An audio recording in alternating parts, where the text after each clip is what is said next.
বিসমিল্লাহ আলহামদুলিল্লাহ ওয়াসসালাতু ওয়াসসালামু আলা রাসূলিল্লাহ। আমাদের এই আলোচনায় আমরা কোরআন মাজিদের প্রতিটি আয়াতের তাফসীর আহলুস সুন্নাত ওয়াল জামাতের বিখ্যাত তাফসীর থেকে শোনার চেষ্টা করব। দোয়া করবেন আল্লাহ যেন আমাদেরকে এই তাফসীরটি সম্পন্ন করার তৌফিক দান করেন। ওমা তৌফিক ইল্লা বিল্লাহ। আউযু বিল্লাহি মিনাশ শাইতানির রাজীম। শব্দে শব্দে অনুবাদ। আউযু আমি আশ্রয় চাই, বিল্লাহি আল্লাহর নিকট, মিন থেকে শয়তান, আর রাজিম অভিশপ্ত বিতাড়িত, অর্থাৎ আমি বিতাড়িত অভিশপ্ত শয়তান থেকে আল্লাহর কাছে আশ্রয় চাই। আউযু বিল্লাহর তাফসীর 10টি বিখ্যাত তাফসীর থেকে। এক, তাফসীরে তাবারিতে বলা হয়েছে ইস্তেআযা অর্থ ইস্তিজারা। ইস্তিজারা অর্থ আশ্রয় চাওয়া, সাহায্য চাওয়া, নিরাপত্তা চাওয়া। অর্থাৎ আউযু বিল্লাহ পাঠের অর্থ হচ্ছে আমি আল্লাহর কাছে আশ্রয় চাই, সাহায্য চাই, নিরাপত্তা চাই বিতাড়িত শয়তান থেকে, যাতে সে আমার দিনই কোনো ক্ষতি করতে না পারে এবং হকের পথে বা আমার রবের পথে চলতে সে যেন আমাকে বাধা দিতে না পারে।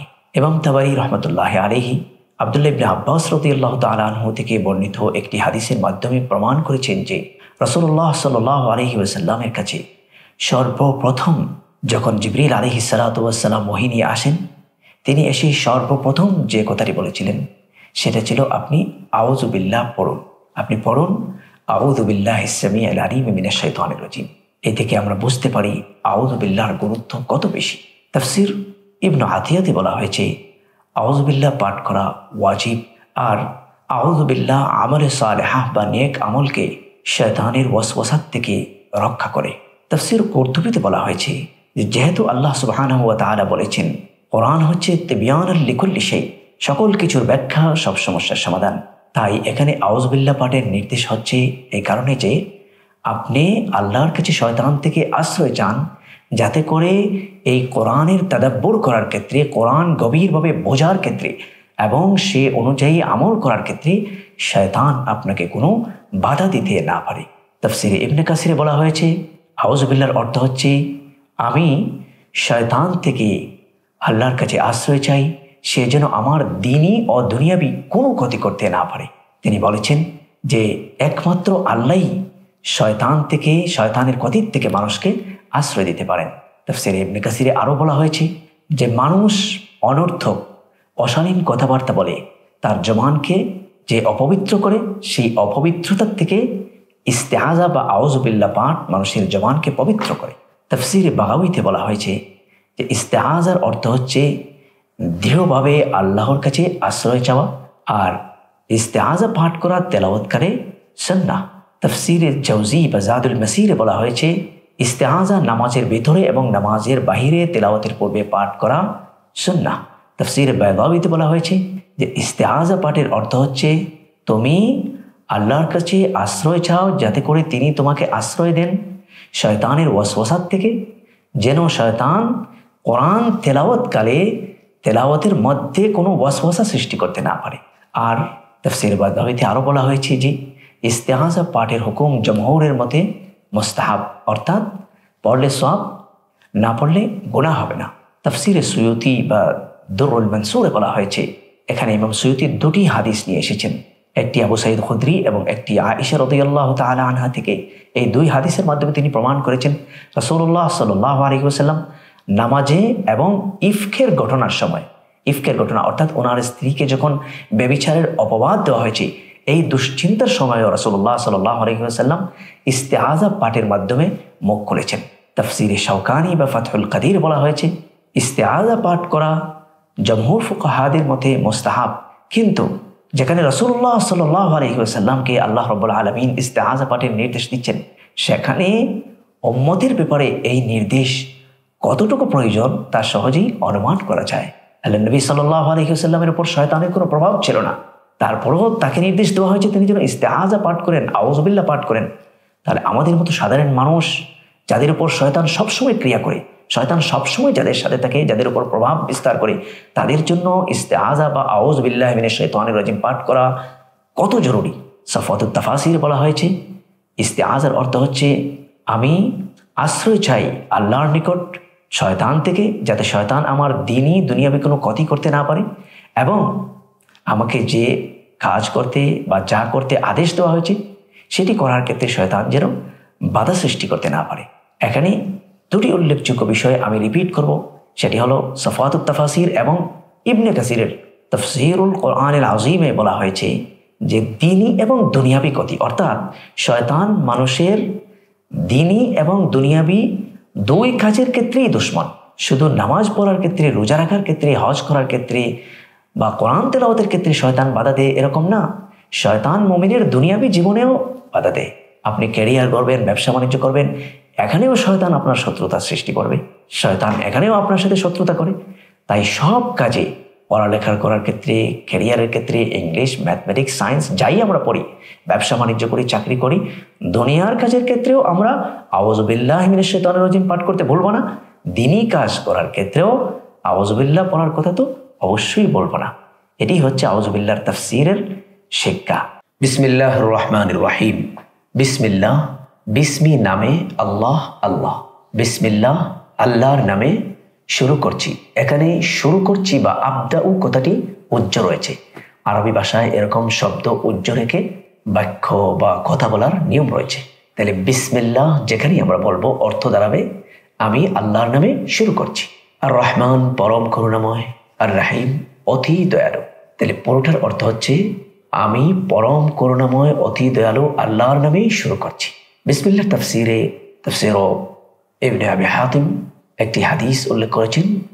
ওসমান রাদিয়াল্লাহু তাআলা আনহু রাসূলুল্লাহ সাল্লাল্লাহু আলাইহি ওয়াসাল্লামকে বিসমিল্লাহ সম্পর্কে জিজ্ঞাসা করলে রাসূলুল্লাহ সাল্লাল্লাহু আলাইহি ওয়াসাল্লাম বলেন, হুয়া ইসমুম মিন আসমাইল্লাহ। বিসমিল্লাহ এটি আল্লাহর নামেরই একটি নাম। আর ইবনে আব্বাস রাদিয়াল্লাহু তাআলা আনহু রহমান ও রাহিম সম্পর্কে বলেছেন, এই দুটি নামই আল্লাহর রহমতের সাথে বা রহমত শব্দের সাথে সংশ্লিষ্ট। তবে রহমান মিন জিয়াদাতিল মানা আলা কওলিহির রাহিম, রহমানে রাহিমের চেয়ে অধিক রহমত বোঝায়। যদিও দুটি আল্লাহর নাম, কিন্তু রহমান বললে রাহিমের চেয়ে অধিক রহমত বোঝাবে। আর ইবনে মুবারক রাহিমাহুল্লাহ তাআলা বলেছেন, রহমান হচ্ছেন সেই সত্তা যিনি তার কাছে চাইলে পরে দান করেন, আর রাহিম হলেন সেই সত্তা যার কাছে না চাইলে পরে রাগ করেন। তো দুটি শব্দই আল্লাহ তাআলার গুণবাচক নাম। আল্লাহর এই দুটি গুণই রয়েছে, অর্থাৎ আল্লাহর কাছে চাইলে তিনি দান করেন, আবার না চাইলে তিনি রাগ করেন। মাল্লাম ইয়াসআলিল্লাহ ইয়াগদাব আলাইহি, আল্লাহর কাছে যে চায় না আল্লাহ তার উপর রাগ করেন। এখানেই আল্লাহ আর আমাদের মধ্যকার পার্থক্য। আমরা মানুষকে দান করতে করতে বিরক্ত হয়ে যাই। কেউ যদি একবার, দুইবার, তিনবার চায়, আমরা একসময় ক্রুদ্ধ হব, রাগান্বিত হব, অসন্তুষ্ট হব। কিন্তু আল্লাহ তার বিপরীত, মানুষের কাছে চাইলে মানুষ রাগ করে, আর আল্লাহর কাছে না চাইলে পরে আল্লাহ রাগ করেন। এই জন্য তিনি আমাদের আল্লাহ, তিনি রহমান। এই যোগ্যতা আর কারো নাই যে দান করতে করতে তিনি শুধু সন্তুষ্ট হবেন, চাইলে পরে সন্তুষ্ট হবেন, তাই চাইলে পরে খুশি হবেন। এই যোগ্যতা একমাত্র আল্লাহরই রয়েছে। আল্লাহর ভান্ডার কখনো শূন্য হয় না। এই আল্লাহ সুবহানাহু ওয়া তাআলার খাজাইন লা তানফাদু আবাদা, কখনো কি হয় না, এটা শূন্য হয় না। তাই আল্লাহর কাছে সবসময় চাইলে তিনি খুশি হন। তাফসীরে তাবারিতে বলা হয়েছে যে আল্লাহ রাব্বুল আলামিন এই যে বিসমিল্লাহ দিয়ে সূরা ফাতিহা শুরু করলেন, এটার মাধ্যমে আদাবা নবিয়্যাহু, নবী সাল্লাল্লাহু আলাইহি ওয়াসাল্লামকে আদব শিক্ষা দিলেন। কি আদব? যে বিসমিল্লাহ হবে ইমামু জামিআল আমর আও জামিআ আফআলিহি, নবী সাল্লাল্লাহু আলাইহি ওয়াসাল্লামের সকল কাজের ইমাম, সর্দার হবে, সকল কাজ শুরু হবে বিসমিল্লাহ দিয়ে। এই আদব আল্লাহ নবী সাল্লাল্লাহু আলাইহি ওয়াসাল্লামকে শিক্ষা দিয়েছেন।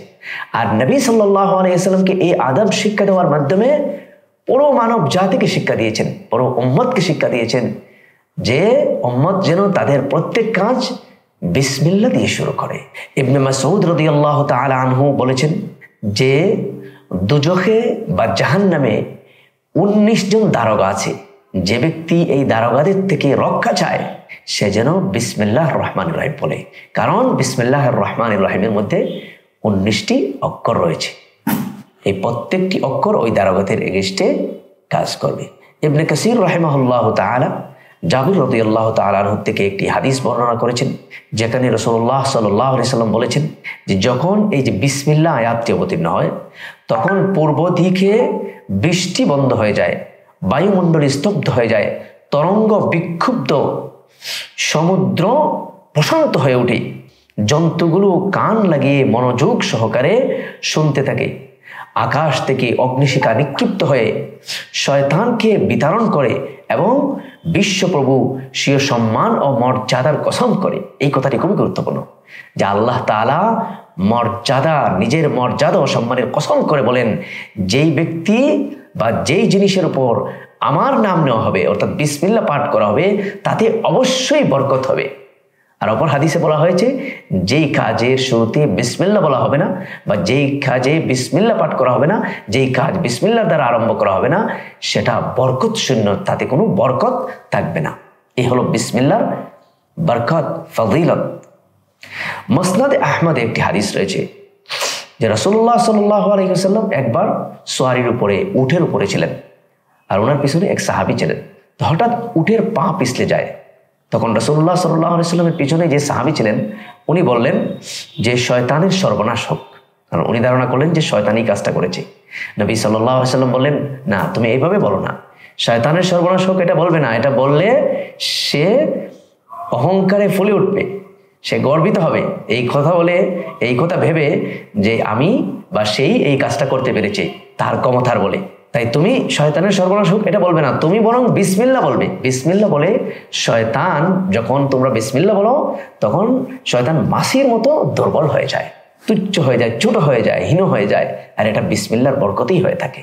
ইবনে মিরদুয়াই ওনার তাফসিরে এরকম হাদিস বর্ণনা করেছেন যেখানে এই কথা সমর্থন করা হয়েছে যে এটা বিসমিল্লাহর বরকতেই হয়ে থাকে, বিসমিল্লাহর বরকতে শয়তান ছোট হয়ে যায়। এই জন্য ইবনে কাসির রাহিমাহুল্লাহ তাআলা বলেন, প্রত্যেক কাজ ও কথার প্রারম্ভে, কথার শুরুতে বিসমিল্লাহ পড়া মুস্তাহাব, বিসমিল্লাহ পড়তে হবে। এমনকি খুতবার শুরুতে বিসমিল্লাহ বলতে হবে। আমরা জানি খুতবা একটি ভালো কাজ, সওয়াবের কাজ। খুতবার শুরুতে বিসমিল্লাহ বলা, যে কোনো খুতবার শুরুতে, দিন নসিহার শুরুতে, ইভেন বাথরুমে যাওয়ার আগেও বিসমিল্লাহ বলতে হবে। বিসমিল্লাহি আল্লাহুম্মা ইন্নী আউযু বিকা মিনাল খুবসি ওয়াল খাবাইস, এখানেও আমরা বিসমিল্লাহ বলবো। এছাড়া রাসূলুল্লাহ সাল্লাল্লাহু আলাইহি ওয়াসাল্লাম বলেছেন যে যেই ব্যক্তি তার অজুর শুরুতে বিসমিল্লাহ বলবে না তার অজুই হয় না, তাই অজুর শুরুতেও বিসমিল্লাহ বলতে হবে। এবং সহিহ মুসলিমে একটি হাদিস রয়েছে যে রাসূলুল্লাহ সাল্লাল্লাহু আলাইহি ওয়াসাল্লাম উম্মে সালমার ছেলেকে শিক্ষা দিচ্ছিলেন যে কিভাবে খাবার খাবে। তো উনি বললেন, খাবার শুরুতে তুমি বিসমিল্লাহ বলবে, ডান হাতে খাবার খাবে এবং তোমার সামন দিক থেকে খাবার খাবে। তাহলে এই হাদিসের মাধ্যমে প্রমাণিত হয় খাবারের শুরুতে বিসমিল্লাহ বলতে হবে, এটা সেই হাদিস দ্বারা প্রমাণিত। এছাড়া সহিহ মুসলিম এবং বুখারীতে একটি গুরুত্বপূর্ণ হাদিস রয়েছে, যে হাদিস জেনারেশনের উপর শয়তানের প্রভাব থেকে আপনার সন্তানকে, আপনার প্রজন্মকে, আপনার জেনারেশনকে মুক্ত রাখার শিক্ষা দেয়। কিভাবে? রাসূলুল্লাহ সাল্লাল্লাহু আলাইহি ওয়াসাল্লাম বলেছেন যে কেউ যখন স্ত্রীর সাথে মিলনের ইচ্ছা করবে তখন সে যেন এই দোয়া পড়ে, বিসমিল্লাহি আল্লাহুম্মা জান্নিবনাশ শাইতান ওয়া জান্নিবিশ শাইতানা মা রাযাকতানা। এই দোয়া যদি আপনি পড়েন তাহলে শয়তানের প্রভাব থেকে আপনার সন্তানকে রক্ষা করা হবে। তাই প্রত্যেক কাজের শুরুতেই আমরা বিসমিল্লাহ বলবো। সূরা আল ফাতিহা, সূরা ফাতিহার 4টি নাম ইবনে কাসির রাহিমাহুল্লাহ তাআলা তিরমিজির এক হাদিসের মাধ্যমে উল্লেখ করেছেন। সহিহ তিরমিজির এই হাদিসে রয়েছে যে রাসূলুল্লাহ সাল্লাল্লাহু আলাইহি ওয়াসাল্লাম বলেছেন সূরা আল ফাতিহার 4টি নাম রয়েছে, উম্মুল কোরআন, উম্মুল কিতাব, সাবআম মিনাল মাসানি ওয়াল কোরআনুল আযীম। এই সূরাকে উম্মুল কোরআন বা উম্মুল কিতাব এই কারণে বলা হয় যেহেতু উম্মুল মানে হচ্ছে মূল বা মা, আর এই সূরার মধ্যে কোরআনের যে মূল বক্তব্য আছে সেগুলি পাওয়া যায়। কোরআনের মূল বক্তব্য কি? আল্লাহর পরিচয়, আল্লাহর রুবুবিয়াতের পরিচয়, উলুহিয়াতের পরিচয়, তাওহীদের আলোচনা, এবং কোরআনের মূল কথা হচ্ছে মানুষকে হেদায়েত দেওয়া। যালিকাল কিতাব লা রাইবা ফীহি হুদাল লিল মুত্তাকিন। আর এই সূরার মধ্যে আল্লাহ তাআলা হেদায়েতের দোয়া শিখিয়েছেন, হেদায়েত প্রাপ্ত লোকদের পরিচয় দিয়েছেন, হেদায়েতের রাস্তা বলে দিয়েছেন উদাহরণ সহ, এবং মানুষ যেন পথভ্রষ্ট না হয় এই জন্য আল্লাহ তাআলা এই কোরআন নাজিল করেছেন। আর পথভ্রষ্টতার থেকে এই সূরা ফাতিহার মধ্যে আল্লাহ তাআলা আশ্রয় চাওয়া শিখিয়েছেন, পথভ্রষ্টদেরও পরিচয় দিয়েছেন। তাই এই সূরাটি উম্মুল কোরআন, উম্মুল কিতাব। এই সূরার আরও নাম রয়েছে অনেকগুলির মধ্যে আমাদের জন্য খুবই প্রয়োজন, সেটি একটি হলো এই সূরাকে সূরাতুর রুকিয়া, সূরাতুশ শিফাও বলা হয়। সূরাতুশ শিফা, সূরাতুর রুকিয়া এই কারণে কারণ এর মাধ্যমে জারফুক বা রুকিয়ার কাজ করা যায়। সাহাবীরা এটি করেছেন। ইবনে কাসির রাহিমাহুল্লাহ তাআলা বিভিন্ন হাদিসের উদ্ধৃতিতে সেটা পড়েছেন, আমরা বিস্তারিত ইবনে কাসিরে পাবো। এই সূরা যদি কারো ব্যথা বেদনা হয় শরীরে তাহলে এই সূরা দিয়ে ফু দিলে, জারফুক করলে ব্যথা বেদনা কমে। কাউকে যদি সাপে কামড় দেয় বা সাপে কাটে তখন সাপে কাটা রোগীর উপর এই সূরা পাঠ করে যার ফুঁক দিলে সাপে কাটার রোগী সুস্থ হয়। এছাড়া রাসূলুল্লাহ সাল্লাল্লাহু আলাইহি ওয়াসাল্লাম বলেছেন, যেটি ইবনে কাসির উল্লেখ করেছেন, যে এই সূরা হচ্ছে কোরআনের সবচেয়ে বড়, সবচেয়ে উত্তম সূরা। কেউ যদি ঘুমানোর আগে সূরা ইখলাস এবং এই সূরা ফাতিহা পাঠ করে, তাহলে মৃত্যু ছাড়া আল্লাহ তাআলা তাকে সকল প্রকারের ক্ষতি থেকে রক্ষা করেন। এছাড়া আরেকটি সহিহ হাদিস ইমাম ইবনে কাসির রাহিমাহুল্লাহ তাআলা উল্লেখ করেছেন, সেটি হলো আল্লাহ তাআলা বলেন যে নামাজকে, সালাতকে আমি এবং আমার বান্দার মাঝে ভাগ করে নিয়েছি। বান্দা নামাজে যা চায় আমি তাকে তা দান করি। বান্দা যখন নামাজে বলে আলহামদুলিল্লাহ রাব্বিল আলামিন, আল্লাহ বলেন হামিদানি আবদি। বান্দা যখন নামাজে বলে আর রহমানির রহিম, আল্লাহ তখন জবাব দেন, বলেন আসনা আলাইয়া আবদি, আমার বান্দা আমার প্রশংসা করেছে, আমার বান্দা আমার পবিত্রতা বর্ণনা করেছে। বান্দা যখন বলে মালিক ইয়াউমিদ্দিন, আল্লাহ বলেন মাজ্জাদানি আবদি। বান্দা যখন বলে ইয়াকা না'বুদু ওয়া ইয়াকা নাস্তাঈন, আল্লাহ বলেন হাদা বাইনি ওয়া বাইনা আবদি ওয়া লিআবদি মা সাআলা। এটা আমার আর আমার বান্দার মধ্যকার কথা। আমার বান্দা আমার কাছে যা চাইবে আমি তাকে তা দান করব, তা তাকে দেওয়া হবে। এরপর বান্দা যখন বলে ইহদিনাস সিরাতাল মুস্তাকিম সিরাতাল লাযীনা আন'আমতা আলাইহিম গায়রিল মাগদুবি আলাইহিম ওয়ালাদ-দাল্লিন, আল্লাহ তখন বলেন হাযা লিআবদি ওয়া লিআবদি মা সাআলা। এটা আমার বান্দার জন্য, আর আমার বান্দা আমার কাছে যা চাইছে তা তাকে দেওয়া হলো। আলহামদুলিল্লাহ রাব্বিল আলামিন। আলহামদু সমস্ত প্রশংসা, লিল্লাহি আল্লাহর জন্য, রব্বি রব আল আলামিন জগৎ সমূহ, অর্থাৎ সমস্ত প্রশংসা আল্লাহর জন্য যিনি জগৎ সমূহের রব। কেন সমস্ত প্রশংসা আল্লাহর জন্য? যেহেতু আল্লাহ রব্বুল আলামিন আমাদেরকে ইহসান করেছেন, অনুগ্রহ করেছেন। লি ইহসানিহি আলাইনা, কত ইহসান, কত অনুগ্রহ। ছোট্ট থেকে শুরু করি, একটা চুল আল্লাহ তাআলা আমাদের জন্য সৃষ্টি করেছেন। আঙ্গুলের মাথার যে ফিঙ্গার রয়েছে, ফিঙ্গার যেটা দিয়ে আমরা বাংলা বলে আমরা টিপসই দেই। পৃথিবীতে 800 কোটি মানুষ যদি থাকে, তাহলে এই 800 কোটি মানুষের জন্য 800 কোটি ভিন্ন ভিন্ন স্বতন্ত্র ডিফারেন্ট ফিঙ্গার রয়েছে, টিপ রয়েছে। একজন মানুষের ফিঙ্গারের সাথে, টিপের সাথে আরেকজন মানুষের টিপের মিল নেই। কে সেই স্রষ্টা, কে সেই শিল্পী যে এইরকম শত কোটি, হাজার কোটি মানুষকে হাজার কোটি রকম ফিঙ্গার দিয়ে সৃষ্টি করেছে, আঙ্গুলের ভিন্ন ভিন্ন রেখা দিয়ে সৃষ্টি করেছেন। তো আঙ্গুলের একটা ছোট্ট রেখা দিয়েও আল্লাহকে চেনা যায়। এগুলো আল্লাহর নিয়ামত। সুস্থতা আল্লাহর নিয়ামত। আল্লাহ আমাদেরকে হেদায়েত দিয়েছেন, এটা আল্লাহর নিয়ামত। আল্লাহ আমাদেরকে মানুষ হিসেবে সৃষ্টি করেছেন, এটা আল্লাহর নিয়ামত। এই জন্য আলহামদুলিল্লাহ, সমস্ত প্রশংসা সারা জীবন ধরে একমাত্র আল্লাহই প্রাপ্য। আল্লাহ যা সৃষ্টি করেছেন, কুল আরাআইতুম মা তাদউনা মিন দুনিল্লাহি আরুনি মাযা খালাকু মিনাল আরদ, তোমরা আমাকে দেখাও যে আল্লাহকে ছাড়া আমরা যে অন্যের ইবাদত করব, আল্লাহ ছাড়া অন্য কোনো ইলাহ, অন্য কোনো ব্যক্তি এমন কিছু সৃষ্টি করতে পেরেছে যা আল্লাহ সৃষ্টি করেছেন। সূর্যের আলো, পানি, অক্সিজেন, এক ফোঁটা পানি, একটু অক্সিজেন আল্লাহ ছাড়া কেউ সৃষ্টি করতে পারে নাই। যদি কেউ ট্রাই করে, ওটাকে বলা হবে আর্টিফিশিয়াল, কৃত্রিম জিনিস। চুল তৈরি করলে কৃত্রিম চুল, পানি তৈরি করলে কৃত্রিম পানি। ন্যাচারাল আল্লাহর তৈরি করা উপাদান ছাড়া, র ম্যাটেরিয়াল ছাড়া কোনো মানুষের পক্ষে কোনো কিছু সৃষ্টি করা সম্ভব নয়। তাই যেহেতু সবাই, সকল ক্রিয়েটর বলো আর সডো ক্রিয়েটর বলি আর মেকার বলি, সবাই মূল ক্রিয়েটর আল্লাহ রব্বুল আলামিনের মোকাবিকি। আল্লাহ যত জিনিস ন্যাচারালি তৈরি করেছেন, এর সমকক্ষ ন্যাচারাল জিনিস কেউ তৈরি করতে পারে না। সবাই বলে এটা ন্যাচারাল আর ওইটা কৃত্রিম, ওইটা আর্টিফিশিয়াল। মানুষের তৈরি জিনিস হলো এটা ডিসকভার্ড অথবা আর্টিফিশিয়াল জিনিস।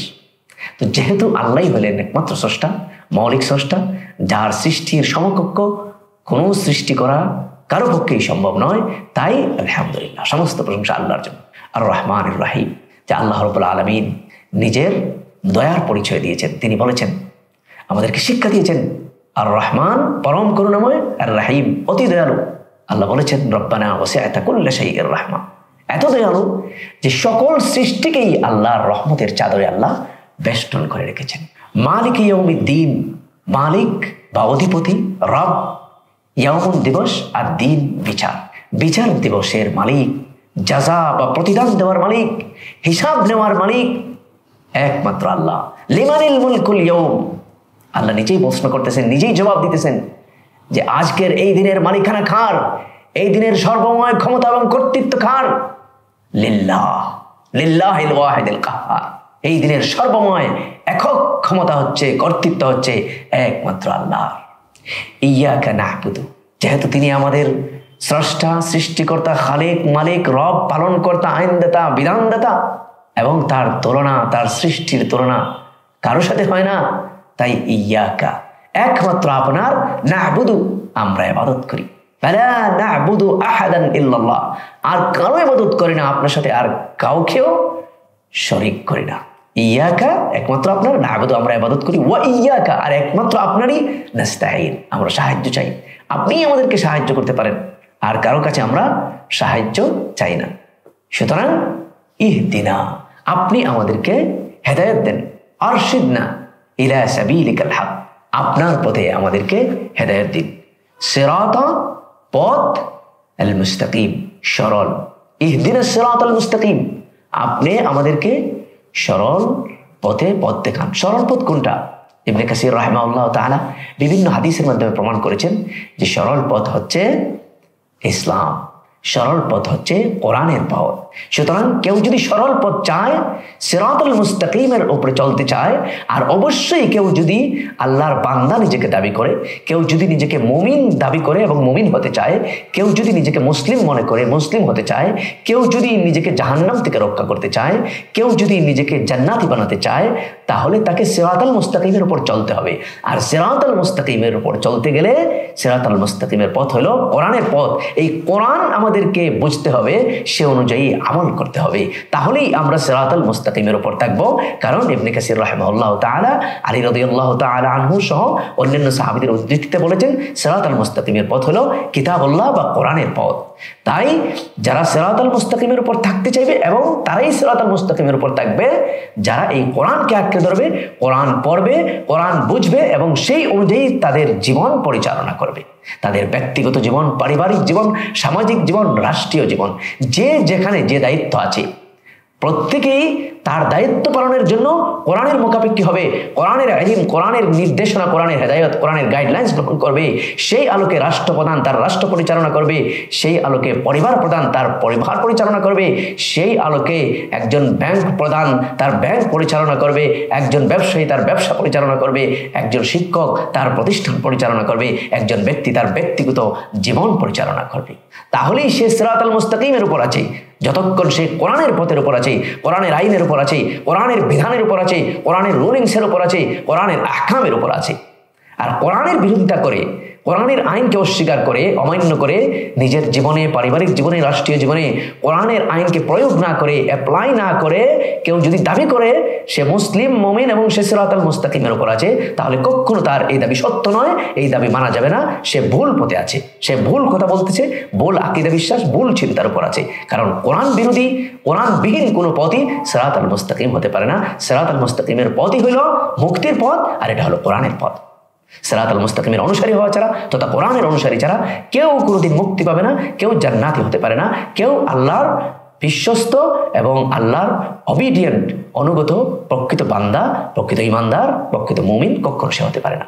এই সিরাতুল মুস্তাকিমের উদাহরণ এরপরের আয়াতে আল্লাহ তাআলা দিয়েছেন, সিরাতাল লাযিনা আনআমতা আলাইহিম। সিরাতুল মুস্তাকিমের পথ তো কোরআনের পথ। উদাহরণ কি? বলছেন সিরাতা, ওই পথ, আল্লাযিনা, যারা বা যাদেরকে, ওই সমস্ত লোকদেরকে, আনআমতা, আপনি অনুগ্রহ করেছেন, দয়া করেছেন, আলাইহিম, তাদের উপর। এরা কারা? কোরআনের অন্য আয়াতে আল্লাহ বলেছেন উলাইকা, ওই সমস্ত লোক হলো আল্লাযিনা আনআমাল্লাহু আলাইহিম, যাদের উপর আল্লাহ অনুগ্রহ করেছেন, দয়া করেছেন, মিনান নাবিয়্যিন ওয়াস সিদ্দীকিন ওয়াস শুহাদা ওয়াস সালিহিন। এটা হলো নবীদের পথ, এরা হলেন নবিয়্যিন।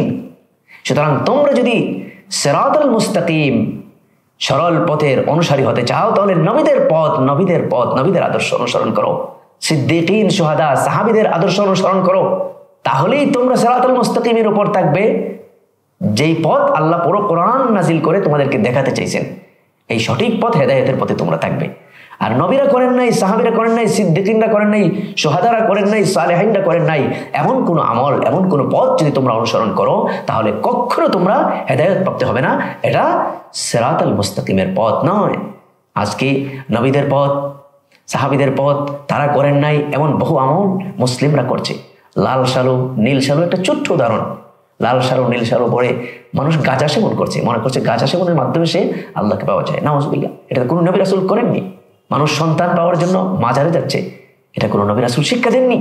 সাহাবীরা রাসূলুল্লাহ সাল্লাল্লাহু আলাইহি ওয়াসাল্লামের কবরে গিয়ে সন্তান কামনা করেননি। সুতরাং এটা যারা করবে তারা সিরাতাল মুস্তাকিমের পথে নয়। নবী রাসূলগণ রাষ্ট্র পরিচালনা করেছেন আল্লাহর আইন দিয়ে, বিধান দিয়ে। যারা আল্লাহর আইন বিধানকে বাদ দিয়ে রাষ্ট্র পরিচালনা করবে, রাষ্ট্র পরিচালনায় নবী সাল্লাল্লাহু আলাইহি ওয়াসাল্লামের আদর্শ নীতি অনুসরণ করবে না, সংবিধান অনুসরণ করবে না, তারা কখনো সিরাতাল মুস্তাকিমের পথে নয়, বরং তারা এর বিপরীত পথে রয়েছে, পথভ্রষ্ট পথে রয়েছে, ডেভিয়েটেড পথে রয়েছে। তাহলে সিরাতাল মুস্তাকিমের পথ হলো নবীদের পথ, সিদ্দিকীনদের পথ, সালেহিনদের পথ, শুহাদাদের পথ। গায়রিল মাগদুবি আলাইহিম, এরপরে বলতেছেন এর বিপরীত পথ কোনটা? গায়রি, আল্লাহ তাদের পথ নয়, গায়রি মানে নয়, আল মাগদুব অভিশাপ, আলাইহিম যাদের উপর, অর্থাৎ যাদের উপর আপনার ক্রোধ, যাদের উপর আপনার অভিশাপ, যারা হেদায়েতের পথ থেকে দূরে চলে গেছে। দল্লু আন সাবিলিক, যারা আপনার পথ থেকে, আনিল হেদায়া, হেদায়েত থেকে যারা অনেক দূরে সরে গেছে, যারা নবীদের পথ অনুসরণ করে নাই, যারা এই কোরআনের পথ অনুসরণ করে নাই, সিদ্দিকীন, সালেহিন, শুহাদাদের পথ অনুসরণ করে নাই, তুমি আমাদেরকে তাদের পথের অনুসারী বানাইও না।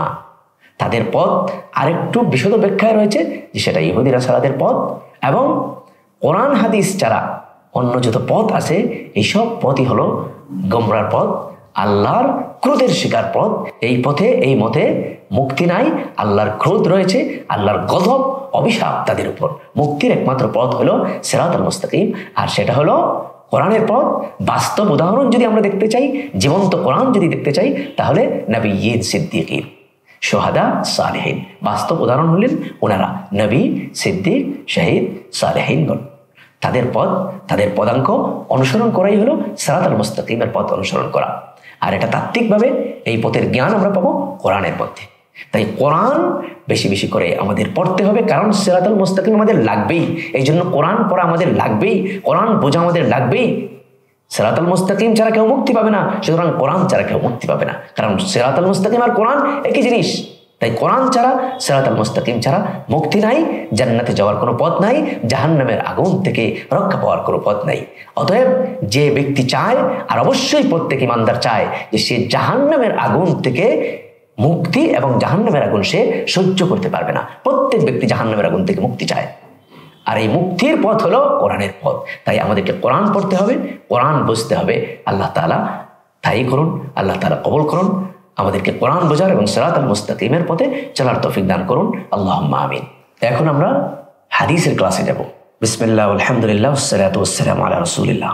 হাদিসের গ্রন্থ থেকে, বিশুদ্ধ হাদিসগুলি থেকে বাছাই করে আমরা কয়েকটি হাদিস পড়ব, যেগুলোর মধ্যে ঈমান থেকে শুরু করে বিভিন্ন আমলের ফজিলত, বিভিন্ন আমল করলে পরে কি লাভ আছে, কোন আমলে কি লাভ, কোন আমল আমাদেরকে কি পথ দেখাতে পারে, কোন আমল আমাদেরকে কি কল্যাণ এনে দিতে পারে, এগুলো আমরা সংক্ষেপে কয়েক মিনিটে আলোচনা করব। প্রথমেই আসি তাগুত বর্জনের ফজিলত এবং প্রয়োজনীয়তা। আল্লাহ রাব্বুল আলামিন কোরআন শরীফে বলেছেন, ফামান ইয়াকফুর বিত-তাগুত ওয়া ইউমিন বিল্লাহ। প্রথমেই বলেছেন যে তাগুতকে বর্জন করে, অর্থাৎ ঈমান আনার আগে কুফর বিত-তাগুত, ঈমানদার হওয়ার জন্য শর্ত। তাগুতকে অস্বীকার করা, তাগুতকে অস্বীকার করা হলো লা ইলাহা ইল্লাল্লাহ। এই লা ইলাহা ইল্লাল্লাহ মানে হলো ফামান ইয়াকফুর বিত-তাগুত, তাগুতকে অস্বীকার করা, যে আমি তাগুত মানি না। তাগুত কি? তাগুতের কয়েকটি অর্থ আছে। একটি হলো মূর্তি, তাগুতের একটি অর্থ হলো শয়তান, আর তাগুতের আরেকটি অর্থ হলো যারা আল্লাহর আইনকে বাদ দিয়ে শাসন করে, বিচার করে, দেশ পরিচালনা করে। এই তাগুত শব্দের এই অর্থ আমরা মুসলমানরা আজকে একদম ভুলে গেছি। অনেকে তাগুত শব্দ শুনেই নাই, অথচ এই তাগুত শব্দ বা তাগুতের যে ধারণা, এটা ঈমানের পূর্ব শর্ত। ঈমান আনার পূর্বে তাগুতকে চিনতে হবে, তাগুতকে অস্বীকার করতে হবে, নাইলে আপনার ঈমানই পূর্ণ হচ্ছে না। আয়াতুল কুরসি আমরা প্রায়ই পড়ি যে লা ইকরাহা ফিদ-দীন ক্বাদ তাবায়্যানা রুশদু মিনাল গাই ফামান ইয়াকফুর বিত-তাগুত। জীবনে কতবার আয়াতুল কুরসি পড়েছি, জান্নাতে যাওয়ার আশায় আমি পড়েছি আয়াতুল কুরসি, ভালো কথা, কিন্তু এখানে আল্লাহ কি বলেছেন এটা হলো মূল কথা, এটা হলো কোরআন নাযিলের উদ্দেশ্য। কোরআন আল্লাহ তাআলা হেদায়েত দেওয়ার জন্য নাযিল করেছেন, আর এখানে আপনার মূল হেদায়েত ঈমানের কথা আছে এখানে, যে ঈমান আনতে হলে প্রথমে ইয়াকফুর বিত-তাগুত, তাগুতকে তুমি অস্বীকার করো। এখন আমি চিনলামই না তাগুত কি। তো তাগুতের একটা অর্থ, বিশেষ করে আমরা একটি অর্থ বলে গেছি, সেটি হলো যে আল্লাহর আইনকে বাদ দিয়ে শাসন করা, বিচার করা। এটি হয়তো যারা মুসলিম বিশ্বে বিভিন্ন দেশে দেশে শাসন করেন, রাষ্ট্র চালান, বিচার করেন, ওনারা নিজেরাই তাগুত শব্দ জানেন না। দুঃখজনকভাবে আমাদের শিক্ষা প্রতিষ্ঠানের কারিকুলামে কোরআন মাজিদ না থাকার কারণে ওই ভাইয়েরা নিজেরা হয়তো তাগুত শব্দ জীবনে শোনেনও নাই, অথবা তাগুত অর্থ যে আল্লাহর আইনকে বাদ দিয়ে দেশ চালানো, বিচার করা, এই কথা, এই কনসেপ্টটি ওনাদের কাছে কোনো দিন কেউ তুলে ধরে নাই। তাই ওনারা এই কাজ করতেছেন। না হলে এটা জানলে ওনারা হয়তো এটা করতেন না, অনেকেই হয়তো করতেন না। যে তাগুত অস্বীকার করা যে ইমানের দাবি, আর আমি আল্লাহর আইন বাদ দিয়ে মানুষের আইনে, ব্রিটিশ আইনে, গ্রিকের আইনে আমি দেশ পরিচালনা করে, বিচার পরিচালনা করে, আদালত পরিচালনা করে, মামলা পরিচালনা করে আমি নিজেই তাগুত হয়ে গেছি, এই কথা যদি কোনো ইমানদার জানতো, তাহলে শস্যের দানা পরিমাণ ইমান থাকলেও আমার মনে হয় সে এই তাগুত হতো না। এই জন্য আমাদেরকে তাগুত চিনতে হবে। তো তাগুতের কয়েকটি অর্থের একটি হলো, আল্লাহ কোরআন শরীফে বলেছেন, আলাম তারা ইলাল্লাযীনা ইউরিদুনা আন ইয়াতাহাকামু ইলা তাগুত, আপনি কি দেখেন নাই তারা তাগুতের কাছে বিচার ফয়সালা চায়? এটা কিন্তু আল্লাহর কথা, কোনো হুজুরের কথা না। আমি বলি নাই তাগুত তো বিচার ফয়সালাকারী, আল্লাহর আইন দিয়ে দেশ শাসনকারী হাকিম। এটা আল্লাহ বলতেছেন যে বিচার ফয়সালা যার কাছে চাওয়া হয়, সে যদি আল্লাহর আইনকে বাদ দিয়ে বিচার ফয়সালা করে, শাসন যে করে, সে যদি আল্লাহর আইন বাদ দিয়ে শাসন করে, এই তাগুতকে অস্বীকার করা ইমানের প্রথম অংশ। আর এই তাগুত যে অস্বীকার করবে, এরপরে ওয়ায়ুমিন বিল্লাহ, আল্লাহ বলছেন এরপরে আল্লাহর কাছে ঈমান আনবে, সে হলো প্রকৃত ঈমানদার। তাই আমাদের উচিত হলো আল্লাহর আইন ছাড়া অন্য আইনে বিচার ফয়সালাকারীদেরকে অস্বীকার করা। বুঝে হোক না বুঝে হোক, যারা এই কাজ করবে তারা কিন্তু তাগুত, এবং তাদের কাছে এই দাওয়াত পৌঁছাতে হবে যে ইউরিদুনা আন ইয়াতাহাকামু ইলা তাগুত, তাগুতের কাছে যে বিচার চাইবে, যে আল্লাহর আইন বাদ দিয়ে বিচার ফয়সালা করবে, শাসনতন্ত্র পরিচালনা করবে, দেশ পরিচালনা করবে, সেটা পৃথিবীর যে কোনো দেশে হোক, সে তাগুত। সুতরাং ভাই, এই কাজটি করা যাবে না। এই কাজ যে করবে তাকে সমর্থনও করা যাবে না, কারণ এটা করতে গেলে আমার ঈমান নষ্ট হয়ে যাবে, আর আমার ঈমানের প্রথম শর্ত লা ইলাহা ইল্লাল্লাহ, এটা পূর্ণ হবে না। ঈমান আনা ও নেক আমল করার ফজিলত আল্লাহ তাআলা বলতেছেন, আউযু বিল্লাহি মিনাশ শাইতানির রাজীম, বিসমিল্লাহির রাহমানির রাহিম, ওয়াল্লাযীনা আমানু ওয়া আমিলুস সালিহাত সানুদখিলুহুম জান্নাত। আমরা যদি তাগুতকে অস্বীকার করে ঈমানকে খাঁটি করে নিতে পারি, এবং এর সাথে আমল থাকতে হবে, আমলে সালেহা করি, যেমন নামাজ পড়ি, রোজা রাখি, হজ করি, যাকাত দেই, তারপরে দাওয়াতের কাজ করি, দ্বীনের কাজ করি, কোরআন বুঝি, কোরআনের ইলম অর্জন করি, কোরআনের তালিম নিজে গ্রহণ করি, মানুষকে শেখাই, খায়রুকুম মান তাআল্লামাল কোরআন ওয়া আল্লামা, এগুলো হলো নেক কাজ। তো এই কাজ যারা করবে, আল্লাহ বলতেছেন সানুদখিলুহুম জান্নাত, আমি তাদেরকে জান্নাতে প্রবেশ করাবো। আর জান্নাতে যে একবার ঢুকবে, লা ইয়াবগুনা আনহা হিওয়ালা, ওই জান্নাত থেকে সে কখনো বের হতে চাইবে না। কারণ জান্নাতে এমন নিয়ামত রয়েছে, মালা আইনুন রাআত, যে নিয়ামত কোনো চক্ষু কোনোদিন দেখে নাই, দেখবে তো দূরের কথা, ওয়ালা উযুনুন সামিআত, কোনো কান এমন সুন্দরের, এমন নিয়ামতের বর্ণনাও কোনোদিন শুনে নাই, শুনবে তো দূরের কথা, ওয়ালা খাতারা আলা কলবি বাশার, কোনো ব্যক্তির অন্তর কোনোদিন কল্পনাও করে নাই, এমন সব নিয়ামত সেখানে দেওয়া হবে।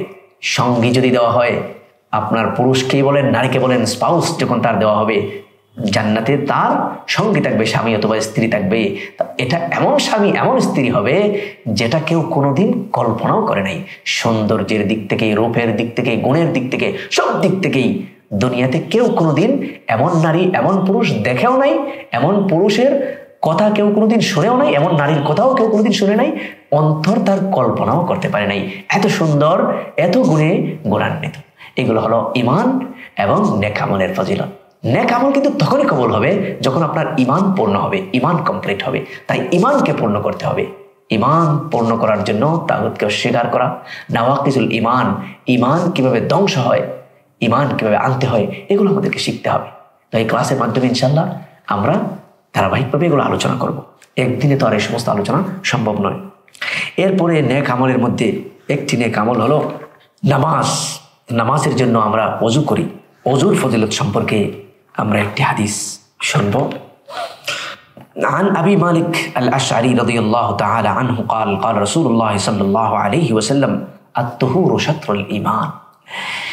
আবু মালিক আল আশআরী রাদিয়াল্লাহু তাআলা আনহু বলেন, রাসূলুল্লাহ সাল্লাল্লাহু আলাইহি সাল্লাম বলেছেন, পবিত্রতা ঈমানের অর্ধেক, কেউ বলেছেন ঈমানের অঙ্গ। একটু চিন্তা করেন, আপনি যদি নোংরা থাকেন, অন্য হাদিসে আন-নাযাফাতু শাতরুল ঈমান বলা হয়েছে, পরিচ্ছন্নতা ঈমানের অঙ্গ বলা হয়েছে। আপনি যদি অপরিচ্ছন্ন থাকেন, অপরিষ্কার থাকেন, আল্লাহর কোনো ক্ষতি নাই, এর নামই হলো ইসলাম। ইসলাম গ্রহণ করলে পরে আপনি পবিত্র থাকবেন, পরিচ্ছন্ন থাকবেন, যেটা আপনাকে সুস্থ রাখবে। একজন পরিচ্ছন্ন ব্যক্তি মেডিকেল সায়েন্সের দৃষ্টিতেও তিনি যথেষ্ট সুস্থ থাকতে পারেন। অনেক ধরনের জীবাণু থেকে, নোংরা ময়লার থেকে তিনি তাকে রক্ষা করতে পারেন।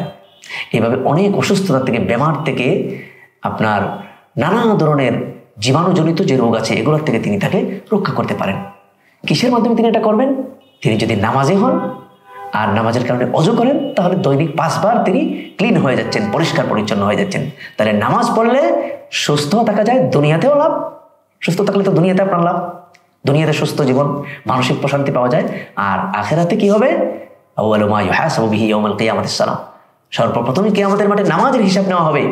আর এই হিসাব যার ঠিক হয়ে যাবে, বাকি হিসাব তার সহজ হয়ে যাবে। এটা রাসূলুল্লাহ সাল্লাল্লাহু আলাইহি ওয়াসাল্লামের কথা। তাই আমরা এই যে সহিহ হাদিসটি আমরা পড়লাম, যেটা সহিহ মুসলিমে রয়েছে, হাদিস নাম্বার 556, এই হাদিসের আলোকে আমরা অজুর মাধ্যমে পরিচ্ছন্ন এবং পবিত্র জীবন গঠন করব। আর এটা সম্ভব হবে যখন আমরা নিয়মিত নামাজি হয়ে যাব। কারণ নামাজ পড়তে গেলেই প্রিকন্ডিশন হিসেবে আগে অজুর কথা চলে আসবে। আল্লাহ তাআলা আমাদেরকে পরিচ্ছন্ন ঈমানের জীবন, সুস্থ জীবন দুনিয়াতে এবং আখিরাতে শান্তির, জান্নাতের চিরস্থায়ী জীবন আমাদেরকে দান করুন। এখন আমরা ফিকহের আলোচনা করব। একজন ভাইয়ের প্রশ্নের আলোকে এই আলোচনাটি আমরা করব। তিনি প্রশ্ন করেছেন যে তাহাজ্জুদ নামাজ কখন পড়তে হয় এবং কিভাবে পড়তে হয়, এটার নিয়ম কি? তাহাজ্জুদ নামাজ একটি নফল নামাজ এবং ফরজ নামাজের পরে সবচেয়ে মর্যাদার নামাজ হচ্ছে এটি। কারণ এই নামাজের সময় আল্লাহ রাব্বুল আলামিন মানুষকে ডাকতে থাকেন, মাইয়াদউনি ফাস্তাজিব লাহু, কে আছো আমার কাছে দোয়া করবে, এখন দোয়া করো আমি দোয়া কবুল করব। ওমাইয়াসআলুনি ফাউতিয়াহু, কে আছো আমার কাছে চাইবে, এখন চাও আমি দান করব। ওমাইয়াস্তাগফিরুনি ফাস্তাগফির লাহু, কে আছো আমার কাছে ক্ষমা চাইবে, এখন চাও আমি ক্ষমা করব। আপনার মনে হতে পারে আমি তো গুনাহগার বান্দা, আমি তাহাজ্জুদ পড়ে আল্লাহর কাছে দোয়া করলে আমার দোয়া কি কবুল হবে? আল্লাহ যে বলছেন যে এখন দোয়া করো আমি দোয়া কবুল করব, এখন চাও আমি দান করব, আল্লাহকে আমাকে দিবেন আমি যেটা চাইবো, কারণ আমি তো গুনাহগার না। ওই সময়ে আল্লাহর পক্ষ থেকে এই ঘোষণাও আপনার জন্য আছে, আপনি যদি গুনাহগার হয়ে থাকেন। কি ঘোষণা? ওয়ামাইয়াস্তাগফিরুনি ফাস্তাগফির লাহু, কে আছে আমার কাছে মাফ চাইবে, তওবা করবে, এখন তওবা করো। হাল মিন সাইলিন হাল মিন মুস্তাগফিরিন বলা হয়েছে যে এখন তওবা করো, কোনো তওবাকারী থাকলে আমি মাফও করে দেবো তাকে। তাইলে আমরা তাহাজ্জুদ নামাজ পড়বো। তাহাজ্জুদ নামাজের সময়, সুন্নাহ সম্মত সময় হচ্ছে সুলুসুল লাইলিল আখির। এটা সহিহ বুখারী এবং মুসলিমে এই হাদিস রয়েছে। আবু হুরায়রা রাদিয়াল্লাহু তাআলা থেকে এই হাদিস বর্ণিত হয়েছে। তো সুন্নাহ সম্মত টাইম হচ্ছে রাতের শেষ তৃতীয়াংশ। এই সময়ে রাসূলুল্লাহ সাল্লাল্লাহু আলাইহি ওয়াসাল্লাম তাহাজ্জুদ পড়তেন। তাই এই সময় আমরা তাহাজ্জুদ পড়বো। যদিও অনেক ফকিরা বিভিন্ন হাদিসের ভিত্তিতে রাতের মধ্যভাগে, কেউ কেউ বলেছেন এশার নামাজের পরে নফল নামাজ হলে, এটা যেহেতু মিনাল লাইল বলা হয়েছে, রাতের একাংশ বা রাতের কিছু অংশ তাহাজ্জুদ পড়ার কথা বলা হয়েছে, তাই এশার নামাজের পরে যে কোনো নফল নামাজ পড়লে তাহাজ্জুদ হয়ে যাবে। কিন্তু সুন্নাহ সম্মত টাইম যখন রাসূলুল্লাহ সাল্লাল্লাহু আলাইহি ওয়াসাল্লাম নামাজ পড়তেন সেটি হলো শেষ রাত। তিনি ঘুম থেকে উঠে নামাজ পড়তেন। এশার নামাজের পরে তিনি কথাবার্তা না বলে শুয়ে যেতেন, আর সুলুসুল লাইলিল আখির রাতের শেষ তৃতীয়াংশে উঠে তাহাজ্জুদ পড়েছেন। তাই এই সময় আমরা তাহাজ্জুদ পড়ার চেষ্টা করব। আর তাহাজ্জুদ নামাজের বিশেষ কোনো নিয়ম নাই, অন্য নফল নামাজ যেরকম পড়েন ওইরকমই পড়ব। 2 রাকাত করে আমরা পড়বো। যে কোনো সূরা আমরা পড়তে পারি, সূরা ফাতিহার পরে নিজের থেকে নিয়ম বানানোর দরকার নেই। যে কোনো সূরা, ফাকরাউ মা তায়াসসারা মিনাল কোরআন, যে কোনো নামাজের ক্ষেত্রে যা সহজ হয়। বেশি করে আমরা ছোট সূরা না পড়ে দীর্ঘ সূরাগুলো পড়ার চেষ্টা করব। সূরা ফাতিহা, এরপরে আমরা সূরা বাকারা, সূরা ইয়াসিন পড়তে পারি ফাতিহার পরে। আরও অনেক সূরা আমরা মুখস্থ জানি। যারা হাফিজ কোরআন আমরা বেশি করে পড়ার চেষ্টা করব। হাফিজ না, সূরা মুখস্থ করে ওইটা তাহাজ্জুদে পড়ার চেষ্টা করব। কারণ রাসূলুল্লাহ সাল্লাল্লাহু আলাইহি ওয়াসাল্লাম এত বেশিক্ষণ দাঁড়িয়ে নামাজ পড়েছেন, তাহাজ্জুদ পড়েছেন, ওনার পা ফুলে গেছে। আর আমরা তো হুড় করে সূরা ইখলাস, সূরা কাউসার এরকম ছোট সূরা দিয়ে নামাজ পড়ে নিচ্ছি। তো রাসূলের অনুসরণ আমরা কোথায় করছি? রাসূলের অনুসরণ ছাড়া তো ভাই প্রকৃত মুমিন আমরা হতে পারবো না। রাসূলের অনুসরণ যখন করব তখনই না আল্লাহ রাব্বুল আলামিন আমাদের উপর সন্তুষ্ট হবেন। কুল ইন কুনতুম তুহিব্বুনাল্লাহ ফাত্তাবিউনি, তোমরা যদি আল্লাহকে ভালোবেসে থাকো আর তোমরা যদি চাও আল্লাহ তোমাদেরকে ভালোবাসবেন, তাহলে ফাত্তাবিউনি, আমার হেদায়েত, আমার অনুসরণ করো। আমি যে হেদায়েত নিয়ে এসেছি এটার অনুসরণ করো। আর রাসূলুল্লাহ সাল্লাল্লাহু আলাইহি ওয়াসাল্লাম আমাদেরকে দেখিয়েছেন তাহাজ্জুদ কিভাবে পড়তে হয়। রাসূলুল্লাহ সাল্লাল্লাহু আলাইহি ওয়াসাল্লাম 2 রাকাত করে 8 রাকাত, 2 রাকাত করে 8 রাকাত তাহাজ্জুদ পড়তেন। আমরা এইভাবে পড়ার চেষ্টা করব। এটি হলো সুন্নাত বা সুন্নাহ সম্মত পদ্ধতি। এরপরে তিনি 3 রাকাত উইতির পড়তেন। আর তাহাজ্জুদের সময় আমরা নামাজে বেশি দোয়া করার চেষ্টা করব। আর তাহাজ্জুদ নামাজের জন্য যখন আমরা উঠবো, হাদিসে কিছু দোয়া রাসূলুল্লাহ সাল্লাল্লাহু আলাইহি ওয়াসাল্লাম আমাদেরকে শিখিয়েছেন, এগুলো আমরা হাদিসে পাই। একটি দোয়া হলো লা ইলাহা ইল্লাল্লাহু ওয়াহদাহু লা শারীকা লাহু লাহুল মুলকু ওয়া লাহুল হামদু ওয়া হুয়া আলা কুল্লি শাইইন কাদির সুবহানাল্লাহি ওয়াল হামদুলিল্লাহি ওয়া লা ইলাহা ইল্লাল্লাহু আল্লাহু আকবার লা হাওলা ওয়া লা কুওয়াতা ইল্লা বিল্লাহিল আলিয়্যিল আযীম। এই দোয়াটি আমরা যখন তাহাজ্জুদের জন্য ঘুম থেকে উঠব তখনই পড়ে নেব। এরপরে বান্দা যে দোয়া করবে সেই হাদিসে রয়েছে তার দোয়া কবুল হয়। তাই বেশি করে আমরা তাহাজ্জুদে দোয়া করার চেষ্টা করব এবং আল্লাহ নবী সাল্লাল্লাহু আলাইহি ওয়াসাল্লাম শেষ রাতে পড়েছেন, তাই শেষ রাতে তাহাজ্জুদ পড়ব এবং তিনি 2 রাকাত করে 8 রাকাত পড়েছেন, আমরা 8 রাকাত পড়ার চেষ্টা করব। যদি কারো সমস্যা হয় 2 রাকাত পড়তে পারেন, 4 রাকাত পড়তে পারেন, কেউ অসুস্থ বৃদ্ধ হয়ে গেছেন, সময় কম, 2 রাকাত হলেও আমরা পড়ে নেব এবং নিয়মিত পড়ার চেষ্টা করব। আহাব্বুল আমালি ইলাল্লাহি আদওয়ামুহা ওয়া ইন কাল্লা, আল্লাহর কাছে সবচেয়ে প্রিয় আমল হলো যেটা নিয়মিত করা হয়, যদি কম হোক। 2 রাকাত করে তাহাজ্জুদ পড়ব কিন্তু নিয়মিত। একদিন 20 রাকাত পড়লাম, একদিন 20 রাকাত, 50 রাকাত, 10 রাকাত পড়ে ফেললাম, আবার আরো একদিন নাই, 1 সপ্তাহ নাই, 1 মাস নাই, এরকম যেন না হয়। আল্লাহ তাআলা আমাদেরকে নিয়মিত তাহাজ্জুদ পড়ার তৌফিক দান করুন। জাযাকুমুল্লাহ।